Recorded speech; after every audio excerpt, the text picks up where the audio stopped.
Okay, so just to kind of give like a preface, I guess, to our listeners, our marketing team was talking last week about some fun content that we could do for our upcoming newsletter. And we were talking about how live music has just really changed during this whole pandemic that everyone has been going through. Yeah. And your name came up along with that conversation as a person that was really leading the way with the live streaming and stuff. And I think you were one of the first, if not the first, on our artist team to really jump on and start making that more of a accessible thing to your fans, you know, kind of perfecting how to get it out there, advertising and stuff like that.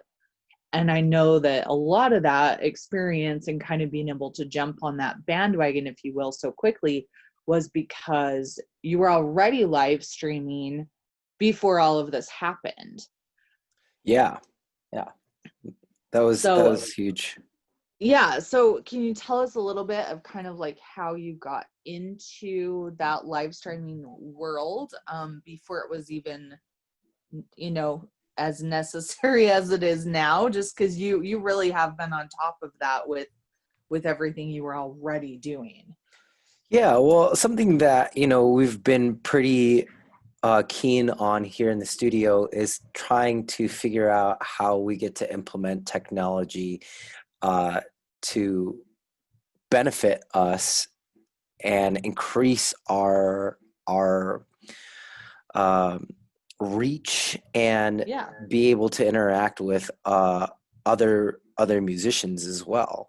I think that it's something that I always want to make sure that I am staying on top of, because in this day and age right now, it doesn't make sense to kind of like have this old man mentality. And we were playing, right. we were playing like 3 to 4 shows a week. And don't get me wrong, I really love, working hard in that aspect, but we were, just at Lionsgate Studio, where I've been working at for the past like 5 years, and the creator, Steve Turney, he and I were in a band together along with Chris Carter, and even the Earth to Belka band that we're in, along with doing the acoustic stuff, we were flirting with this idea of like, hey, what does live streaming look like, and what kind of experience can we give people, since we have this wonderful studio, and it was made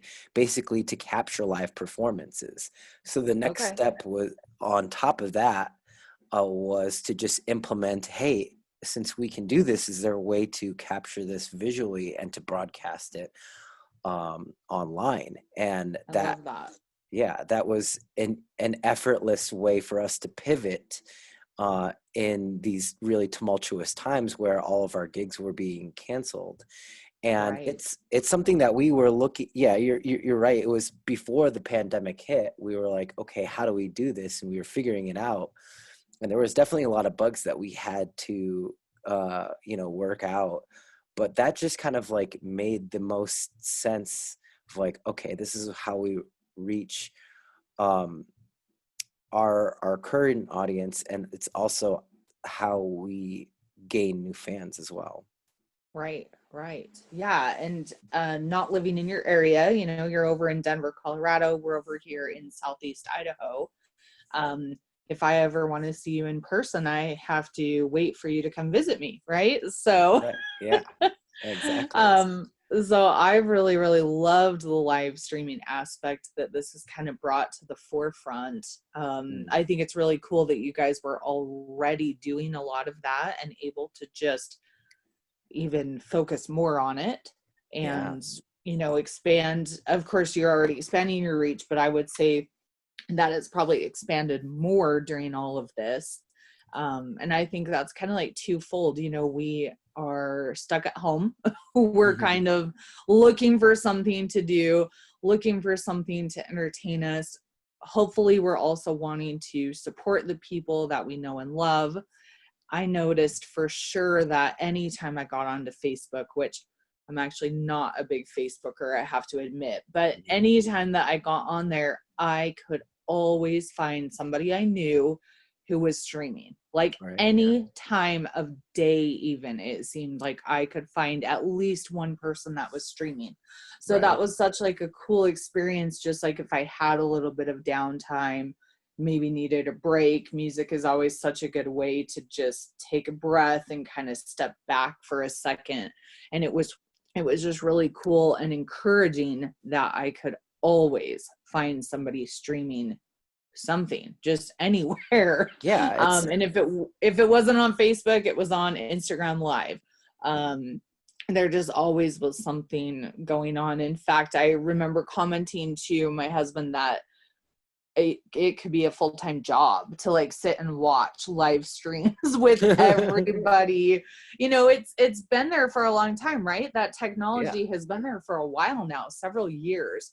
yeah, And completely. the surge of people using it though during this time just exploded. Yeah, And I'm with you. I love keeping up on technology. I always feel like we should use it to our advantage.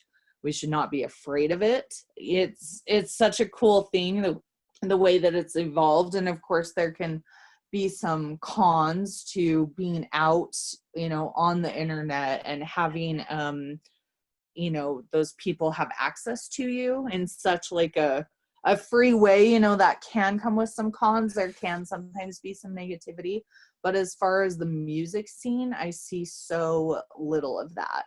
yeah. And that's something else that I think is really cool, that you just saw these people coming together to share in something that we all have such common ground in. Right. Well, to me, that kind of concept, like technology is neither good or bad necessarily. I would say that it's a benefit that we get to take advantage of it, but it's how we utilize it. It's like any tool, like anything can be used for some, you could have the opinion that any tool that we have could be used for good or bad. It's how you utilize it. Sure, sure. Well, you have done a great job using it for good. And Thanks. you are out there hustling just as hard as you were when you were playing live shows, if Mm. not maybe harder, with all the editing and other work that goes into it. Right. Well, that's something that's been really good for us is there's a lot of curiosities that we have within the music industry, but also with like how we can explore our curiosities to take us to like what, for example, I'm a big fan of learning how to, put together different animations and a video edit. So there's this confluence when it comes to that, especially with being here in the studio where we have a lot of people doing production on different albums or different songs. So what this kind of takes is like our knowledge of how to animate overlays for our live streams, and then how to set up different camera angles and how to use the lighting in the studio, and to get like different lightings, and then obviously to use we use Ableton software to mix the sound. So it's this really good collective of from all of us that work at the studio to like make these productions come to light. And that's what they are. It's pretty much kind of like a televised production that we're doing in the studio, which I really love and have embraced. Yeah, no, your streams are like 10 steps above easily over anybody else that we've been watching. It definitely feels more like a televised show. You're right. Like, and younger kids probably don't really like remember variety shows or things like that, Right. I Yeah. don't remember them super well, but I definitely remember watching like Nick at Night with my parents, Yeah. like those kind of like old school where they have obviously like the 3 cameras set up and they're swapping like between, one's closer up on instruments and things like that. Right. I actually was really, really blown away by one of your streams. I caught like, whoa, how are they doing that? That is so, Yeah. so cool. So that kind of leads into my next question. I was curious, how many cameras do you currently have that you can swap between like those different viewpoints and stuff? Well, that's an interesting question because we have the capacity to have, let's see, we have two webcams, we have a DSLR, but then we also have like all of our devices, which we've learned how to basically download. There's certain apps that you can download that turn your phone into a camera, which in most cases, the camera on your phone is sometimes a lot better than a webcam. Oh, for So sure. we Than other basically things, yeah. yeah, so we basically have the capacity to have, I think, 7 different shots here in the Wow. studio. That's cool.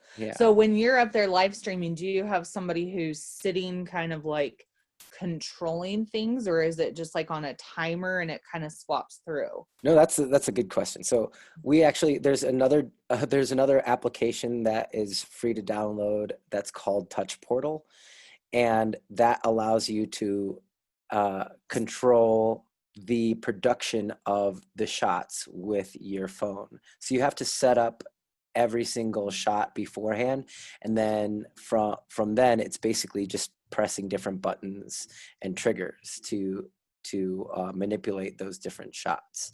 And that's really difficult because I'm mainly the one that is controlling that during our live streams.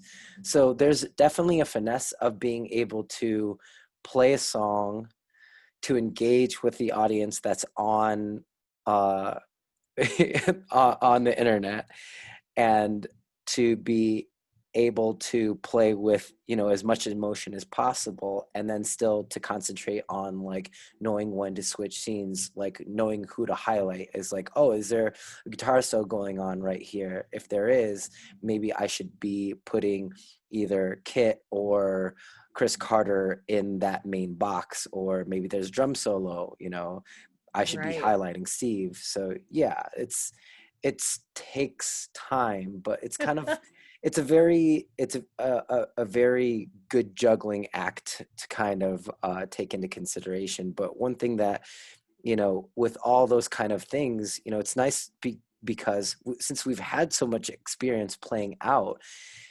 um, the finesse of playing live shows for us is like knowing that we can execute the song well, because we could play the songs kind of like in our sleep, but it's like playing with as much motion as possible, being in the moment, but also like taking that moment, setting it aside for a millisecond, and understanding that you need to focus on switching the scene or interacting with Right. somebody who just Right. made a comment. Yeah, so Yes. there's a lot that goes on in that process for sure. Yeah, no, that makes you sound like a rock star times 27 to know that you're the guy controlling all of the stuff. Yeah. Um, I think it's It's interesting. It's interesting though to point out that you can play the song in your sleep though. So that's something that you're not having to focus on quite as much. It's like that muscle memory definitely is kicking in. And obviously if you know a song really well, you know when that solo is coming up for the guitarist or the drummer. Mhm. So you're maybe even a little bit, your production is even, I would say, that much more finessed or ahead, because unlike me, when we've produced for our YouTube channel, a lot of times I'm hearing a song for the first time. And that's why the way that we do it, we're not using 2 cameras at once. We actually just use one camera, and then we play back. You've spent time in the studio with us. We Right. play that back and have you guys go again, and we hope that we caught enough nuance of the song to be able to catch those little solo parts and things like that when we film our B-reel. Right. So yeah, your live streams are definitely a lot more entertaining, and I am not ragging on anybody that's just setting up a phone, on a tripod or something like that, because again, the tech is there for everybody, and it's so amazing that we have these little supercomputers in our pockets and Yeah. can can interact and use them that way. But it definitely is cool to watch what you guys have done, and it definitely increases the interaction, I would say, to it's almost kind of like I'm waiting to see where that camera is going to go next, or what it's going to be focusing on. Right. So kudos to you guys for really like knuckling down, figuring out the technology, using it to your advantage. I kind of imagine you guys in there all with like your little phone in front of you and tablets, and it's kind of like this crazy command station going on. Yeah, well, that's something, it became, for me, honestly, it became an obsession. And that's the way that kind of things have been, especially when it came to like other passions like video editing and animation. It's like, okay, are these are the ways that we can adapt during these times. But not only that, it was something that I genuinely loved doing. So it was easy to become obsessed with like figuring out how to utilize the technology and what applications to download, what software can we take advantage of, what are other people utilizing for this and have been utilizing for a long time. Again, we were able to capitalize on it during the time, but like there's been people that have been using this style of reaching their fans for years. Right. Yeah, that's the funny thing too, right? It's not a new technology. Right. Instagram Live, for example, I remember when that came out and it was so just like, oh, this is crazy. You can, you can just be right there like in the moment with people and stuff. And that was several years ago. And it didn't really, like most things, it didn't take off right out the gate. It was a little while before people really started to use that. And again, kind of back to my point that the live stream has just exploded during this time. So one other kind of thought that I've had as we've been chatting is that you have played live for years. You have a very finesse performance. You know how to engage with an audience. I've seen you play live. I've seen that magic of connecting with the people in front of you. When you're live streaming, we see you, but you don't get to see us. Is that a weird concept that you're just kind of hoping someone is? I mean, that's a little nerve-wracking. If you show up to a gig and nobody's in the audience, you know what you're dealing with. Yeah. If you hop online and it's got that little eyeball icon and there's two people, how does that affect your psyche at all? Is it just a different experience? Yeah, that's a really good question. No, it makes me really happy. It's like, it's interesting because since we have so much control over the situation, you know, we feel like it's a really good way to interact, especially when when you see like, a notification of say like, Nicholas just joined in to watch. You're like, and it might have been somebody from like my hometown of Michigan. Like I'm thinking like, oh my gosh, like I have this, mental image of my friend Nick watching the show, and we're able to communicate in real time just through, the comments section. And to me, that's just as visceral as like anything else, and I think the other thing that we have to take into consideration too is that the majority of the time when I'm streaming, I'm playing with other people. So having that camaraderie between all of us really helps out and kind of creates that show.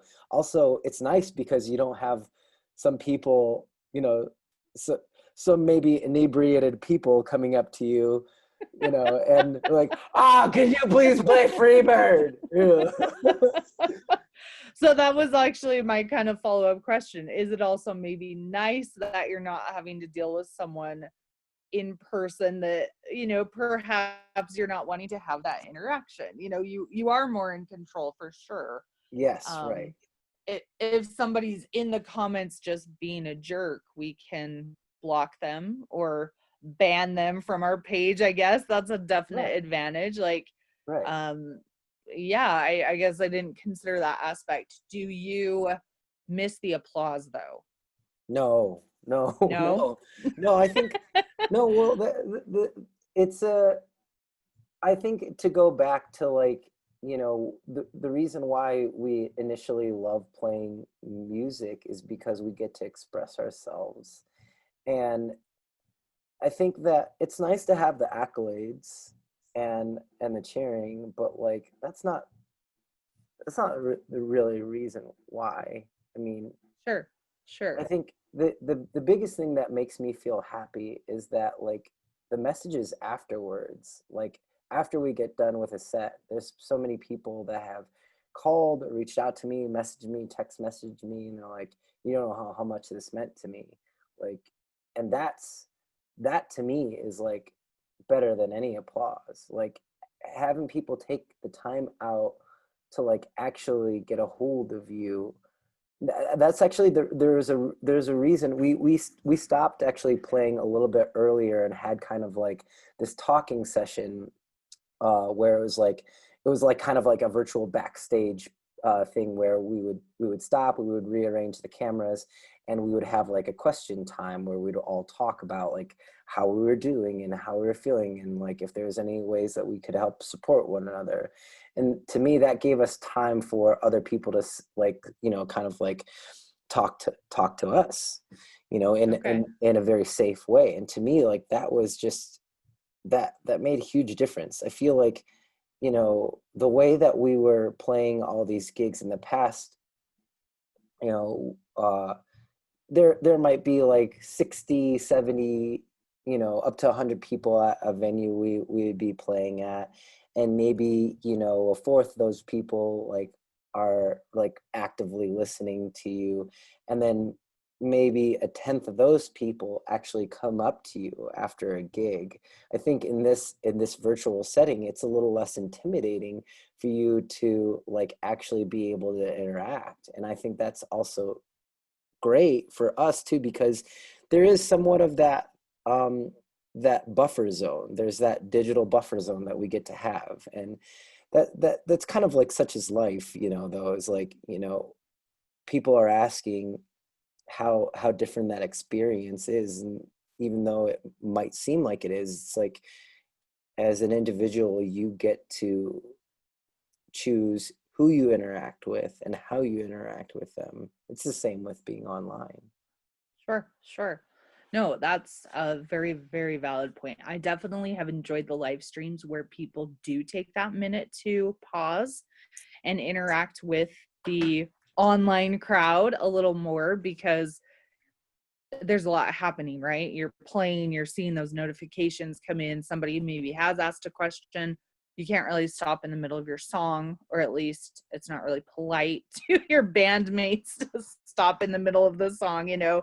So I think also it adds an element of connection. You're not just there to listen to the music in the background, maybe like you would if you were at a bar. You're definitely kind of waiting to see if your question's going to be answered, if they're going to recognize your username, maybe, you know, if it's a group that you've interacted with a lot.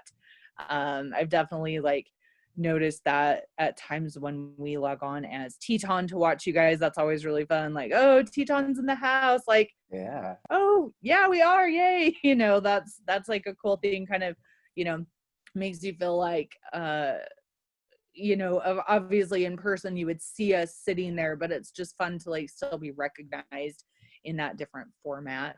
um as a very avid patron of live music, I have to say personally, I miss the energy of a crowd of people that have shown up for the same reason, to sing along. There's something just so magical about being in a crowd of people that they know all the words just like you do. Right. And Yeah. we don't have a lot of bigger acts in our area, being in this smaller, more rural place. So a lot of times if we've traveled to see somebody maybe down to Salt Lake or something like that, that's always a big deal. That's like something that I just really look forward to, that electric charge of being in the crowd, you Of know, and the course. guy next to me knows all the words and I know all the words, and, you know, oh my gosh, there's the band on stage and I've only ever heard them through my stereo in the living room, you know.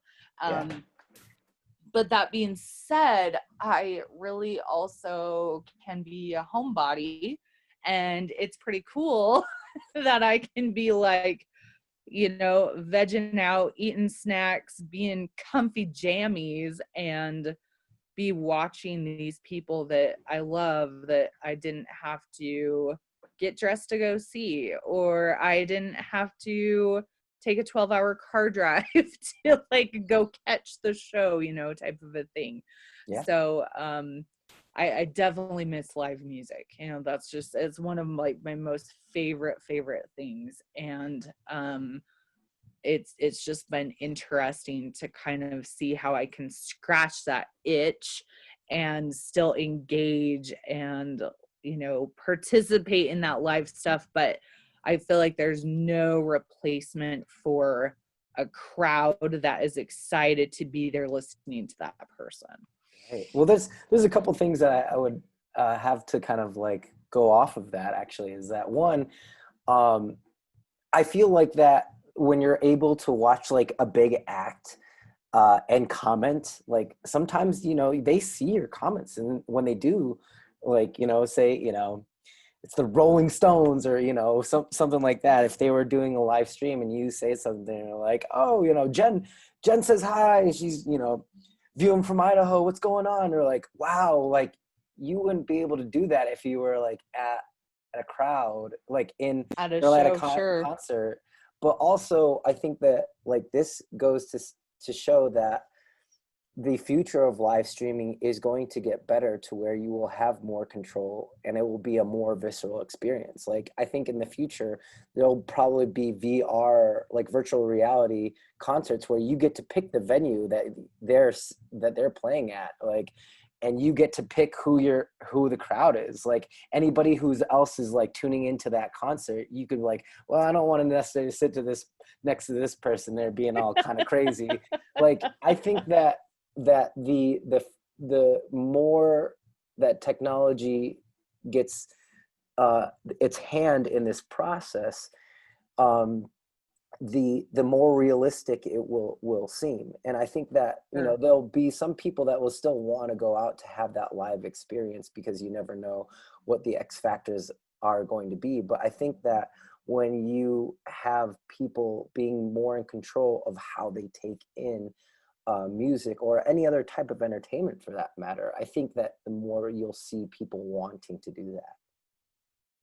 I agree. And, you know, there's always going to be those shows that you can't make it to in person. It's too far away. Maybe the tickets were too expensive. You couldn't get the time off, you know, that kind of a thing. Right. That for me, you know, I mean, I have to like retract slightly what I just said because I still think I prefer it like live, just face to face. That's just kind of who I am. Yeah. But it definitely has been cool to participate and listen to people that I don't normally get to listen and participate with, right, because, you know, we don't live in the same area. Our Teton artist team is spread out more and more and more. Initially, we were kind of located in the West. That's where our home base is. But now we've got some, you know, musicians over in the Nashville area. Obviously, Tennessee is a long ways away from Idaho. Yeah. It's where does Sebastian live? He lives in Omaha, Nebraska. Yeah. So again, that's still quite a ways from Idaho. We've got Connor Berry, who is one of our ukulele guys, and he lives in the Boston area. Yeah. You know, Tony and Brian Scar are both in Delaware. I mean, they're the farthest that you could really get from Idaho. So to be able to tune in and watch those guys, support them, not just by commenting and interacting that way, but also just to support you guys monetarily has been a really, really cool thing to be able to participate that way. We definitely have had concern with our team here over, you know, the livelihood of our working musicians, you know. I would say at this point, probably 80% of the artists on our team are musicians for a living. Not as many of you have like that day job type thing going on anymore as you did when we started this, you know, when we even signed you several years ago. There were a lot of people on the roster at that point that, kind of, oh, I run pizzas on the weekend, or I have a telemarketing job, but I'm gigging at night and stuff. And we don't have as much of that. And we were definitely concerned about the monetary ramifications of not being able to have live music. So the streaming option has been, I would say from my side of things, it seems to be a decent replacement for that. I would hope other fans are out there wanting to support and help you pay your bills and things like that. So that's something else. I know it's a little taboo. We don't want you to divulge all your financial information, but are you making it? Are you able to make that house payment and stuff by doing it this way? Yeah, well, that's a really good question. And I don't mind divulging that information whatsoever. I think that this is revolutionary to me, the way that, not only the way that people digest concerts or the way that you actually get to play and reach your audiences, but like, that's the thing, is like, yes, things are going really well for it. I think it can be just, if not more lucrative than actually playing a show out and about. It just depends on, again, the content of your live stream, like how your fans are being able to get to you, and if they're supportive. I think that there's a lot of people that are more than happy to, almost like pay a concert ticket price. We're like, hey, this also goes into some of the creativeness in terms of how you market like the shows. Sure. I think that you are like, our first live stream, we had over 3,000 people watch it. And, oh, wow. And that's one of the biggest shows we've ever actually played. Right. I think the max capacity that I've ever had was just over 3,000, but that was like one time. And it wasn't they were coming to see me. I was just opening up for this big headlining act. Right. Being able to reach that many people, it's ridiculous. Like, you literally have the capacity to reach everybody that is online. Right. And that's unfathomable to me. Yeah. No, that is kind of like a mind blown moment, I think. Like, oh, live, we're playing crowds of like 100 people. Yeah. Live streaming, we're reaching 3,000 people, 15 different countries or areas. You've got such a huge, it really is limitless how many people you can reach when you're doing this streaming platform, which is, that is kind of mind-boggling to think about, and even though we can't see all those people that necessarily are tuning in, I do always love when people ask, like, where are you joining us from? I love always reading those comments, and I'm in the UK, and it's like, wait, what time is it there? Like, wow, you're really dedicated if you're like tuning into something that's, not just like a 2-hour time difference, but maybe as much as like a 6, even 8-hour time difference, maybe it's good for all those like night owls, across the pond. They're not sleeping or something. So they're like tuning into stuff, which is really cool. Yeah. Well, this is amazing for a bunch of reasons, is because like, you get to reach a bigger audience at one period of time, and you're in control of that time. And also, you get to expand your audience from people either sharing that live link. We've expanded our audience, and now we're getting a good reception from people in Japan and China and places in London right now. Like, I've become really good online friends with people I've never met before. And there's one individual, his name's Kenny Chi, has almost the same name as me. He tunes in every single time from Japan. And it's a huge difference. Sometimes he's tuning in at 3:00 in the morning.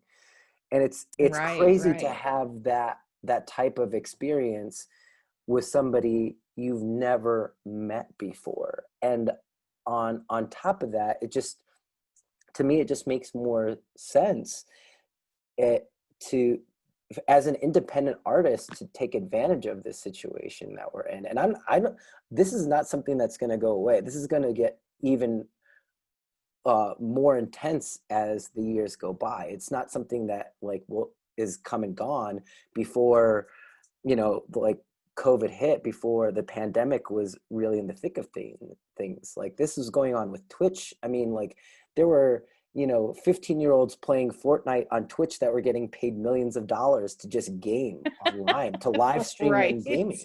Like this is the wave of the future. And that's how we can all still thrive in these times. And also it changes the way that I think artists will even be playing out. Like, is it worth your time now to actually play a live gig? You know?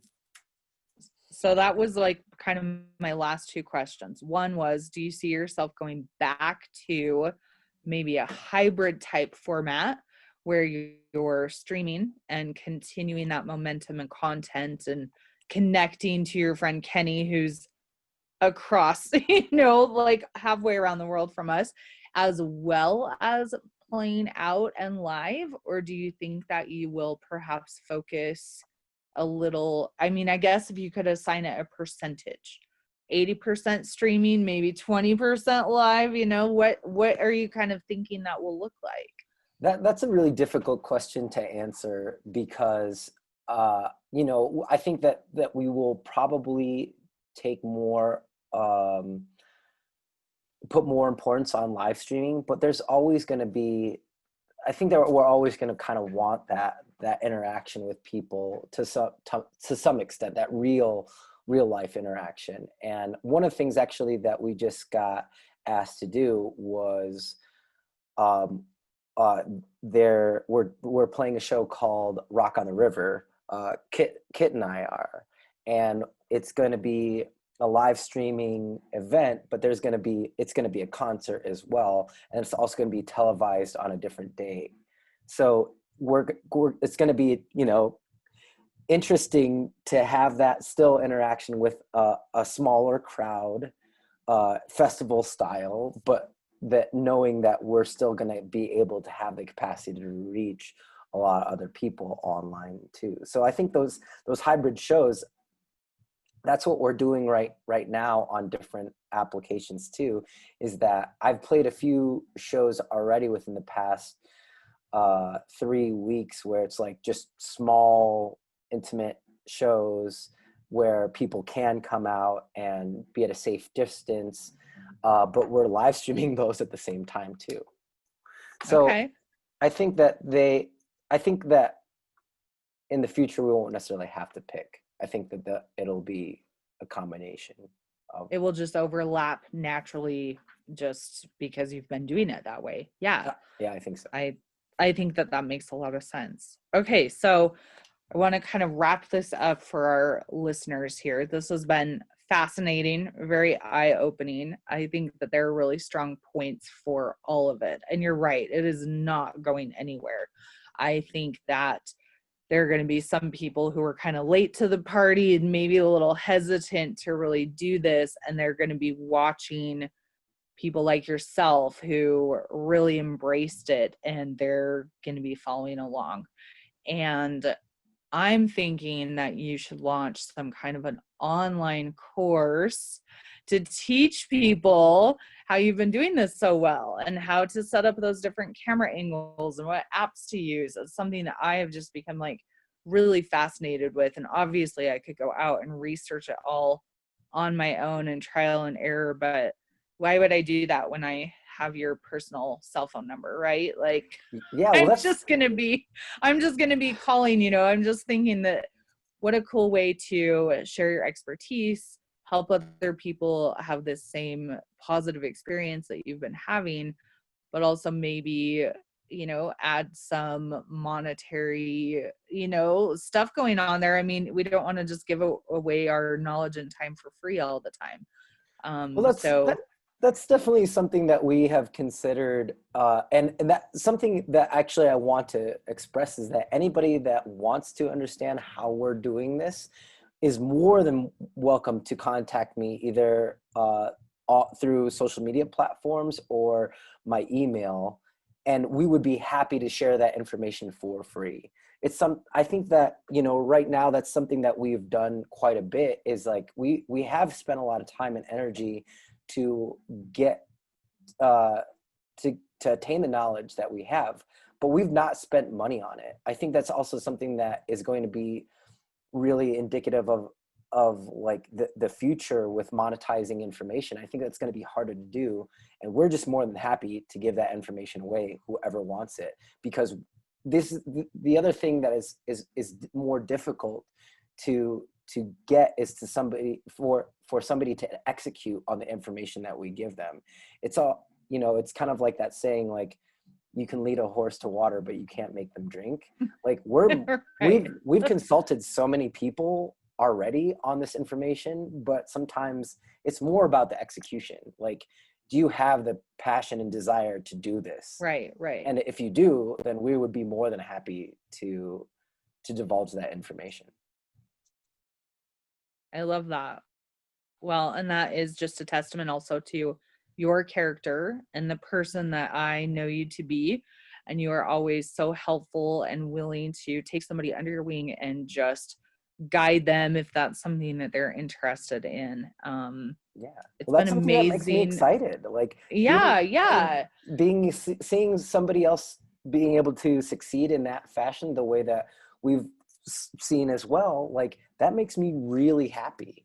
Yeah, yeah. That's something that always fills my cup personally, to be able to help somebody, you know, running all the social media and having people ask, oh, how are you doing that, how are you staying on top of that? Like, it's definitely a passion point for me. That, and you use the word obsession, I definitely am obsessed with Instagram and learning how to make it work easier and faster. And you know, there is such power in an online community. I think that's kind of like my closing thought here, is that, you know, we don't want to just throw away live face-to-face interactions, but there is a lot of power in that online community. And we have had our fair share of finding people through our online community that play Teton, that love Teton. You are one of those people, actually, that Yeah. we discovered that way. If I'm remembering all of the details correctly, you had posted something to our Teton Facebook page saying, hey, we're so just disheartened because we played a gig and accidentally left a Teton guitar behind, and we're hoping that maybe somebody spotted it or has it.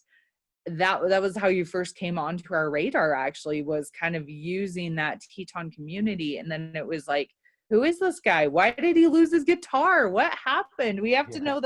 know we have to know the rest of the story, and we're going to share this and hope that he finds it. And then we wanted to follow up. Did he get the guitar back? Which you did. Yeah. And then you Yeah. were playing the guitar, and it was like, okay, this is somebody that we want to watch and interact with and stuff. And so I never ever want to discount that online community that we have been a part of and built. It's just been such an interesting conversation that we've had over here of is it going to replace that live interaction? Are we going to be so reliant on those online communities that maybe we're not stepping outside of our houses as much? And I think that that's something that kind of waits to be seen. Right now, it's not maybe the safest yet to be outside. So it's a blessing that we have that online community Right. and can stay connected and helping people and contributing to their financial success, as well as just their other successes, you know. So Right. I think um, that's a good thing to bring up is like, for me, it's about perspective with this situation. Not that I would ever wish a pandemic to happen to us, but it's really amazing that we have the technology that we do right now, because if we didn't, we wouldn't be able to connect so effortlessly.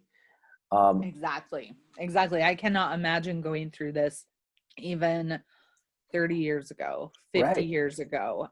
Yeah. I think it would be highly isolating to be stuck in your house, really not having that access. You know, I'm 36 years old, so a kid of the early 90s, and yes, we had the internet, but not like it is now, not even remotely close to like it is now. Right. The other positive thing that I think that will come out of this too is because so many people were online and getting to engage with each other and seeing each other's creativity inside and out of music. But I think that's going to spawn a lot of collaborations in the future. There's already other musicians and producers that I've started talking with and saying like, hey, can you add vocals to this? Or, hey, can you mix this song? Like, what do you think about this? Like, that to me, that integration, I think that's also something that's unfathomable to me that we get to take advantage of, I agree. That is a very, very huge thing. Yes. And again, before all of this technology advanced, really, you want to record with somebody in LA, you got to get on a plane, you got to get in a car, right? Like you've got to go to where they are, they've got to come to you. That is, I think it will just be interesting how all of that plays out. And, in the meantime, while we wait for it to play out, we are just so glad that you are out there live streaming all the time, entertaining us, giving us something to look forward and engage in, something to do, just keeping your content really fresh and exciting. It's just a very, very cool honor to be a little small part of that. Like, we provide the instruments, but you guys are the ones that really make the magic happen. And we're really grateful for everything you're doing. I appreciate you talking with me today so that we could give our audience kind of some fun perspective and stuff. And maybe this will be one of those kind of defining moments. We'll use the knowledge and expertise that you have, and maybe we'll start chatting with some of our other artists. Maybe this will, I don't know, become like a whole series. My wheels are already turning. You know how that works with me. I'm already thinking like, how else can we incorporate this like into our current format and stuff? Because again, normally I don't get to see your face and talk to you unless you're sitting in my living room and you've driven a whole day's worth. I mean, you're like 12 hours away from us via car. So, which that is actually one thing that I will say is a downfall, because like, I shouldn't say downfall, but like for me, one of my very peaceful places is being in the car, on the road. Like I do actually miss that somewhat. That's kind of like my peaceful time. So no, I agree. I love driving. I love a good road trip. It's always like a good chance to like just focus on kind of your thoughts and clear stuff out. For me, driving is very almost like meditative, which sounds a little it sounds a little dangerous. I'm certainly not like zoning off, but you're rocking out, you've got your music playing, you're kind of thinking about what's coming next. So that's okay. That's the thing though. Technology is not completely replacing those experiences, I hope, and we'll still be able to get together in the future and have you back to our studio space and hang out, and maybe we'll do some live streaming from Teton next time we see you. So and again, if anybody else has any questions about that, if there's something that you guys wind up putting together where it is like a little session where we're talking about how to live stream effectively, that's something that we can do, and other creative ideas, because I think that being able, one, to share that information solidifies it in our head, but also spawns that creativity.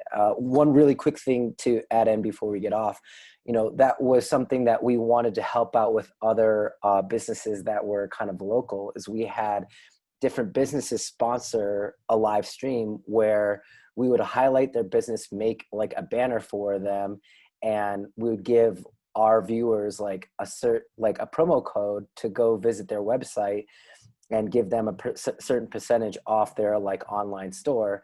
And we would also get like a kickback from, like, we would get basically a percentage of whatever was sold with that promo code as well. So it was like this very symbiotic way to like help ourselves give light to another business, and it was just very reciprocal. Yeah, I love that. No, that collaboration aspect is huge for all of us, and it's a smart thing for you to do to get a little bit of a kickback for your time and energy spent in creating that. But what a blessing also for those people to have an increase in traffic. You know, think of those 3,000 people you're reaching.